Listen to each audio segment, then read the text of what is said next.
Red national salute. Present up. जनगण मन अधिनायक जय हे भारत भाग्य विधाता।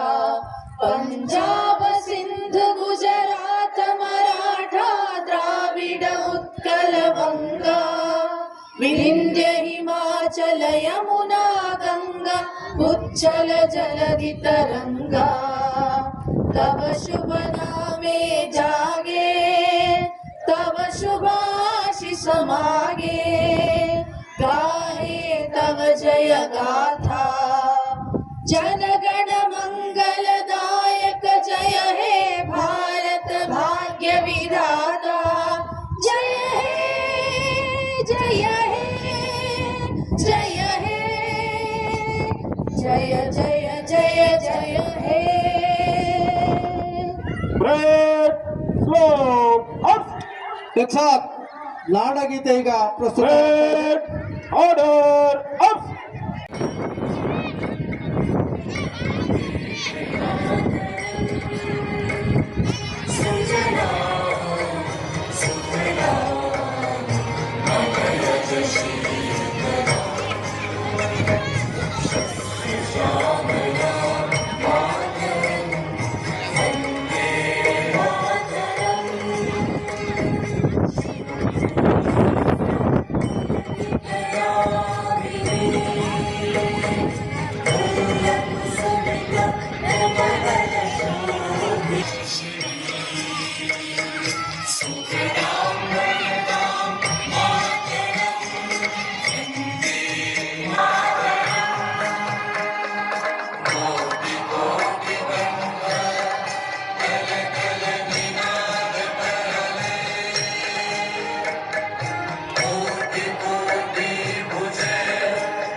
Yeah, seek your kind permission to commence the parade, sir.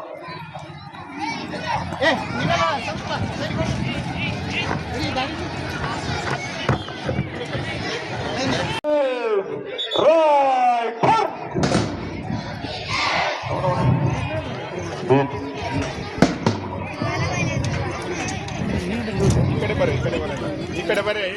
ಅತ್ಯಂತ ಶಿಸ್ತಿನ ಪಡೆ ಕಾಸಿಂ ಸರ್ ಅವರ ನೇತೃತ್ವದಲ್ಲಿ ಮಾನ್ಯರು ಗೌರವ ರಕ್ಷೆಯನ್ನ ಸ್ವೀಕರಿಸ್ತಾ ಇದ್ದಾರೆ. ಅತ್ಯುತ್ತಮವಾದಂತಹ ಒಂದು ನಡಿಗೆ. ಜೂನಿಯರ್ ಹೈಸ್ಕೂಲ್ ಪದವಿ ಪೂರ್ವ ಕಾಲೇಜ್ ಮುಂಡಗೋಡು ವಿದ್ಯಾರ್ಥಿಗಳಿಂದ ಪರಶುರಾಮ್ ತಂಡವನ್ನು ಮುನ್ನಡೆಸ್ತಾ ಇದ್ದಾರೆ. ಮಾನ್ಯರು ಆ ವಿದ್ಯಾರ್ಥಿಗಳಿಂದ ಗೌರವ ರಕ್ಷೆಯನ್ನು ಸ್ವೀಕರಿಸ್ತಾ ಇದ್ದಾರೆ. ಮೂರನೇ ತಂಡವಾಗಿ ರೋಟರಿ ಶಾಲೆ ಮುಂಡಗೋಡ್ರವರಿಂದ ಅವರು ಶಿಸ್ತುಬದ್ಧವಾಗಿ ತನ್ನ ತಂಡವನ್ನು ಮುನ್ನಡೆಸ್ತಾ ಸನ್ಮಾನ್ಯರಿಗೆ ಗೌರವ ರಕ್ಷೆಯನ್ನು ನೀಡಿ ಮುಂದೆ ಸಾಗ್ತಾ ಇದ್ದಾನೆ.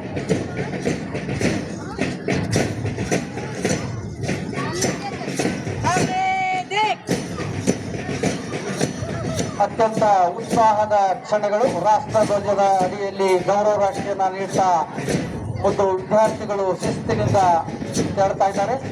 ಬ್ಲೂಮಿಂಗ್ ಬರ್ಡ್ಸ್ ಶಾಲೆಯ ವಿದ್ಯಾರ್ಥಿ ಮಾನ್ಯರಿಗೆ ಗೌರವ ರಕ್ಷೆಯನ್ನು ನೀಡ್ತಾ ತಮ್ಮ ತಂಡವನ್ನು ಮುನ್ನಡೆಸ್ತಾ ಇದ್ದಾರೆ.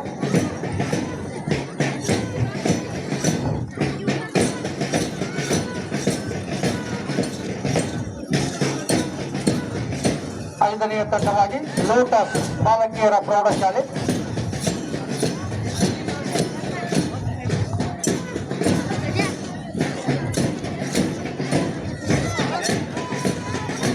ಅಲ್ಲಿ ವಿದ್ಯಾರ್ಥಿಗಳು ಮುಂದೆ ಬರಬಾರ್ದು, ಸೈಡಲ್ಲಿ ಇಟ್ಕೊಳ್ಳಿ.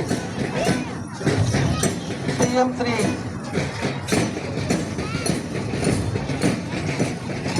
ಸರ್ಕಾರಿ ಮಾದರಿ ಹಿರಿಯ ಪ್ರಾಥಮಿಕ ಶಾಲೆ ಮುಂಡಗೋಡು ವಿದ್ಯಾರ್ಥಿಗಳಿಂದ ಮಾನ್ಯರಿಗೆ ಗೌರವ ರಕ್ಷೆಯನ್ನ ನೀಡ್ತಾ ವಿದ್ಯಾರ್ಥಿಗಳು ಮುಂದೆ ಸಾಗ್ತಾ ಇದ್ದಾರೆ. ಅತ್ಯಂತ ಶಿಸ್ತುಬದ್ಧ ಸೇವಾದಳದ ವಿದ್ಯಾರ್ಥಿಗಳು ಸೇವಾದಳ ತಂಡದ ಮೂಲಕ ಗೌರವ ರಕ್ಷೆ.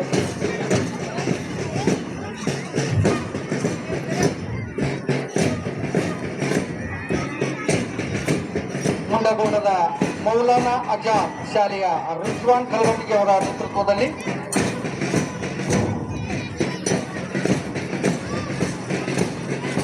ರಾಷ್ಟ್ರಧ್ವಜದ ಅಡಿಯಲ್ಲಿ ಗೌರವ ರಕ್ಷೆಯನ್ನ ಸ್ವೀಕರಿಸ್ತಾ ಇದ್ದಾರೆ ಸನ್ಮಾನ್ಯ Shri S A Prasad sir ಅವರು.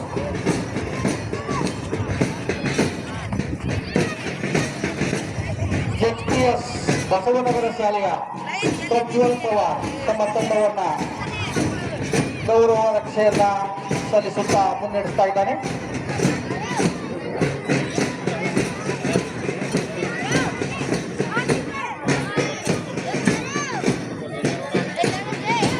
ಲೋಟಸ್ ದಸ್ತಗಿರಿಯ ಶಾಲೆ ಸುಹಾನಾ ಲಕ್ಷ್ಮೇಶ್ವರ ಅವರಿಂದ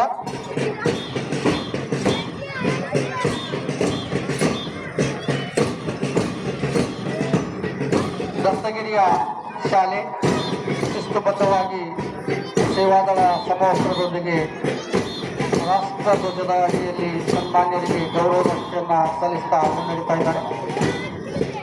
ಲೋಟಸ್ ಬಾಲಕಿಯರ ಶಾಲೆ ಸೌಮ್ಯ ತಮ್ಮ ತಂಡವನ್ನ ಗೌರವ ರಕ್ಷೆಯನ್ನ ಸಲ್ಲಿಸ್ತಾ ಮುನ್ನಡೆಸಿಕೊಂಡು ಹೋಗ್ತಾ ಇದ್ದಾಳೆ.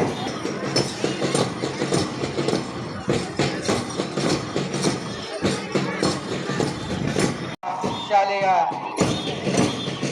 ಗಣಪತಿ ಲಮಾಣಿ ಮಾನ್ಯರಿಗೆ ಗೌರವ ರಕ್ಷೆಯನ್ನು ನೀಡ್ತಾ ತಮ್ಮ ತಂಡವನ್ನ ಶಿಸ್ತುಬದ್ಧವಾಗಿ ಮುನ್ನಡೆಸಿಕೊಂಡು ಹೇಳ್ತಾ ಇದ್ದಾರೆ.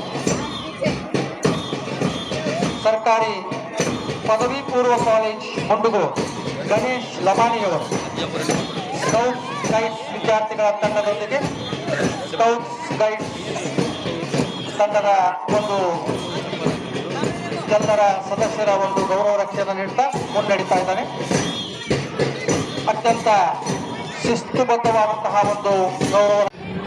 ಸ್ವತಂತ್ರ ರಾಷ್ಟ್ರವಾಗಿ ಹೊರಹೊಮ್ಮಿದ ಪ್ರಪಂಚದ ಬಲಿಷ್ಠ ರಾಷ್ಟ್ರವಾಗಿ ತಲೆ ಎತ್ತಿ ನಿಂತ ಹೆಮ್ಮೆಯ ಭಾರತಾಂಬೆ ಪದ ತಲವಕ್ಕೆ ನಮಿಸುತ್ತಾ ಐತಿಹಾಸ ಹಾಗೂ ಚಾರಿತ್ರಿಕ ಮತ್ತು ಪ್ರಾಕೃತಿಕವಾಗಿ ತನ್ನದೇ ಆದ ಇತಿಹಾಸವನ್ನ ಹೊಂದಿದ ಸರ್ವ ಜನಾಂಗದ ಏಳಿಗೆಯನ್ನ ಬಯಸುತ್ತಾ ಶಾಂತಿಯ ತೋಟವಾಗಿ ಕೃಷಿ ತಂತ್ರಜ್ಞಾನದಲ್ಲಿ ಸಾಕಷ್ಟು ಅಭಿವೃದ್ಧಿ ಕಂಡ ಹೆಮ್ಮೆಯ ಭಾರತದಲ್ಲಿ ನಾವಿದ್ದೇವೆ. ಕವಿಯೊಬ್ಬ ಹೇಳಿದ್ದಾನೆ, ಸ್ವಾತಂತ್ರ್ಯದ ಸವಿಯುಣ್ಣದ ಬದುಕೆಂಬುದು ಬರಳು ಎಂಬುದಾಗಿ. ತನ್ನ ವೈಯಕ್ತಿಕ ಸುಖ, ಸಂತೋಷ, ಕುಟುಂಬ ಹಾಗೂ ಬಂಧು ಬಳಗ ಇವೆಲ್ಲನ್ನ ತ್ಯಜಿಸಿ ನಮಗೆ ಸ್ವಾತಂತ್ರ್ಯದ ಸವಿಯುಣ್ಣಿಸಿದ ತ್ಯಾಗ ವೀರ ಸ್ವಾತಂತ್ರ್ಯ ಸೇನಾ ನಾಯಿಗಳ ವೀರಗಾದೆಯನ್ನು ನೆನಪು ಮಾಡಿಕೊಳ್ಳುವ ದಿನ ಇವತ್ತು. ಸ್ವತಂತ್ರರಾಗಿ ಆಲೋಚಿಸುವ, ಸ್ವಾತಂತ್ರ್ಯವನ್ನು ಅನುಭವಿಸುವ ಹಾಗೂ ಅಷ್ಟೇ ಜವಾಬ್ದಾರಿಯಿಂದ ದೇಶದಲ್ಲಿ ವಾಸಿಸುವ ಹಕ್ಕು ಮತ್ತು ಕರ್ತವ್ಯಗಳು ನಮಗಿದೆ. ಇಂತಹ ಸುಂದರ ಕ್ಷಣವನ್ನು ಕಳೆದ 79 ವರ್ಷದಿಂದ ನಾವು ಅನುಭವಿಸುತ್ತಿದ್ದೇವೆ. ನಮ್ಮ ದೇಶ ತನ್ನ ದೀರ್ಘ ಇತಿಹಾಸದಲ್ಲಿ ಹಲವಾರು ಏಳು ಬೀಳುಗಳನ್ನು ಕಂಡಿದೆ. ಹಲವಾರು ಬಾರಿ ಪರರ ದಾಳಿಗೆ, ಆಕ್ರಮಣಕ್ಕೆ ತುತ್ತಾಗಿದೆ. ಅಂತಹ ವಿಷಮ ಸಂದರ್ಭದಲ್ಲಿ ತಾಳ್ಮೆಯಿಂದ, ಆತ್ಮವಿಶ್ವಾಸದಿಂದ ಅದನ್ನು ಎದುರಿಸಿದೆ. ಅನೇಕ ಬಾರಿ ಹಾಗೆ ಆಕ್ರಮಣಕಾರರಾಗಿ ಬಂದವರು ಇಲ್ಲಿಯ ಸಂಸ್ಕೃತಿಯಲ್ಲಿ ವೀಲರಾಗಿ ಇಲ್ಲಿಯವರೆಗೆ ಆದಿ ಹೋದ ಇತಿಹಾಸವನ್ನು ಕಂಡಿದ್ದೇವೆ. ಆದರೆ ವ್ಯಾಪಾರಕ್ಕೆಂದು ಬಂದ ಬ್ರಿಟಿಷರು ಇಲ್ಲಿಯ ರಾಜರುಗಳ ಒಳಜಗಳನ್ನೇ ಬಂಡವಾಳಗಿಸಿಕೊಂಡು ಒಡೆದು ಆಳುವ ನೀತಿಯ ಮೂಲಕ ಇಡೀ ಭಾರತವನ್ನು ಇಂಚಿಂಚಾಗಿ ಕಬಳಿಸಿದರು. ಇಲ್ಲಿಯ ಅರ್ಥವ್ಯವಸ್ಥೆ, ಗ್ರಾಮ ವ್ಯವಸ್ಥೆನ ಹದಗೆಡಿಸಿ ಬಿಟ್ಟರು. ದೇಶವಾಸಿಗಳ ಮೇಲೆ ಇನ್ನಿಲ್ಲದ ಕರವನ್ನು ಹೇರಿ ಈ ದೇಶದ ಸಂಪತ್ತನ್ನು ಇಂಗ್ಲೆಂಡ್ಗೆ ಸಾಗಿಸಿ ಈ ದೇಶವನ್ನ ಬಲಪಡಿಸಿದರು. ಆರಂಭದಲ್ಲಿ ಅನೇಕ ರಾಜರುಗಳು ಇದನ್ನು ಬಲವಾಗಿ ಪ್ರತಿಭಟಿಸಿದರು. ಆದರೆ ವಿಫಲರಾದವರು ಮುಂದೆ 1857ರಲ್ಲಿ ಬ್ರಿಟಿಷರ ವಿರುದ್ಧ ಬಲವಾದ ಪ್ರತಿಭಟನೆಯನ್ನ ತೋರಿ ಸೈನಿಕರಿಂದ ಆರಂಭವಾದ ಪ್ರತಿಭಟನೆ ಕೆಲವೇ ದಿನಗಳಲ್ಲಿ ಇಡೀ ದೇಶವನ್ನು ವ್ಯಾಪಿಸಿತು. ಇದು ಪ್ರಥಮ ಸ್ವಾತಂತ್ರ್ಯ ಸಂಗ್ರಾಮವೆಂದೇ ಹೆಸರಾಯಿತು. 1915ರಲ್ಲಿ ದಕ್ಷಿಣ ಆಫ್ರಿಕಾದಿಂದ ಭಾರತಕ್ಕೆ ಬಂದ ಗಾಂಧೀಜಿ ಭಾರತದ ಯುಗ ಪ್ರವರ್ತಕರೆನಿಸಿಕೊಂಡರು. ಸತ್ಯಾಗ್ರಹವೆಂಬ ಬಲಿಷ್ಠ ಆಯುಧವನ್ನು ಭಾರತೀಯರಿಗೆ ನೀಡಿದರು. ಅಹಿಂಸಾ ಮಾರ್ಗದ ಮೂಲಕವೂ ಹೋರಾಟ ಸಾಧ್ಯ ಎಂಬುದನ್ನು ಜಗತ್ತಿಗೆ ತೋರಿಸಿಕೊಟ್ಟರು. ಇದಕ್ಕೆ ಸಮಾನಾಂತರವಾಗಿ ಬಾಲಗಂಗಾಧರ್ ತಿಲಕ್, ಭಗತ್ ಸಿಂಗ್ ರಂತಹ ಕ್ರಾಂತಿಕಾರಿಗಳ ತೀವ್ರಗಾಮಿ ಹೋರಾಟವು ಕೂಡ ಬ್ರಿಟಿಷರ ಬೆನ್ನುಹುರಿಯಲ್ಲಿ ನಡುಕವನ್ನು ಹುಟ್ಟಿಸಿತು. ನೇತಾಜಿ ಸುಭಾಷ್ ಚಂದ್ರ ಬೋಸ್ ರವರು ಇಂಗ್ಲೆಂಡಿನ ಶತ್ರುಗಳನ್ನು ಮಾಡಿಕೊಂಡ ಒಪ್ಪಂದವು ಕೂಡ ಬ್ರಿಟಿಷರಿಗೆ ದಿಗಿಲು ಹುಟ್ಟಿಸಿತು. ಮತ್ತೊಂದೆಡೆ ಡಾಕ್ಟರ್ BR ಅಂಬೇಡ್ಕರ್ ಅವರು ಶೋಷಿತ ಸಮುದಾಯದ ಎದೆಯಲ್ಲಿ ಸ್ವಾಭಿಮಾನದ ಬೀಜವನ್ನು ಬಿತ್ತಿ ತೊಡಗಿದರು. ಸಮಾನತೆಯ ಸಂವಿಧಾನಕ್ಕೆ ಪೀಳಿಗೆಯನ್ನು ಹಾಕುವುದರ ಮೂಲಕ ಸಮಾಜದ ಕಟ್ಟಕಡೆಯ ವ್ಯಕ್ತಿಯು ಸ್ವಾತಂತ್ರ್ಯದ ಕನಸನ್ನು ಕಾಣುವಂತೆ ಮಾಡಿದರು. ಇವೆಲ್ಲರ ಸಂಘಟಿತ ಹೋರಾಟವಾದ ಬಲವಾಗಿ 1947 ಆಗಸ್ಟ್ 14ರ ಮಧ್ಯರಾತ್ರಿ ನಾವು ಸ್ವಾತಂತ್ರ್ಯವನ್ನು ಪಡೆದೇ ಬಿಟ್ಟವು. ಸ್ವಾತಂತ್ರ್ಯ ದಿನಾಚರಣೆಯನ್ನು ಆಚರಿಸುವ ನಾವು ಸ್ವಾತಂತ್ರ್ಯದ ಮಹತ್ವವನ್ನು ಅರ್ಥಪೂರ್ಣವಾಗಿ ಸ್ಮರಿಸಿಕೊಳ್ಳಬೇಕಾಗಿದೆ. ಇಂದು ಜಗತ್ತಿನಲ್ಲಿ ನಡೆಯುವ ಕೆಲ ವಿದ್ಯಮಾನಗಳನ್ನು ಗಮನಿಸಿದರೆ ನಮ್ಮ ದೇಶ ಸ್ವಾತಂತ್ರ್ಯ ದಿನಾಚರಣೆಯನ್ನು ಆಚರಿಸಿರುವುದು ಅತೀವ ಸಂತೋಷವನ್ನು ಉಂಟು ಮಾಡಿದೆ. ಅನೇಕ ದೇಶಗಳು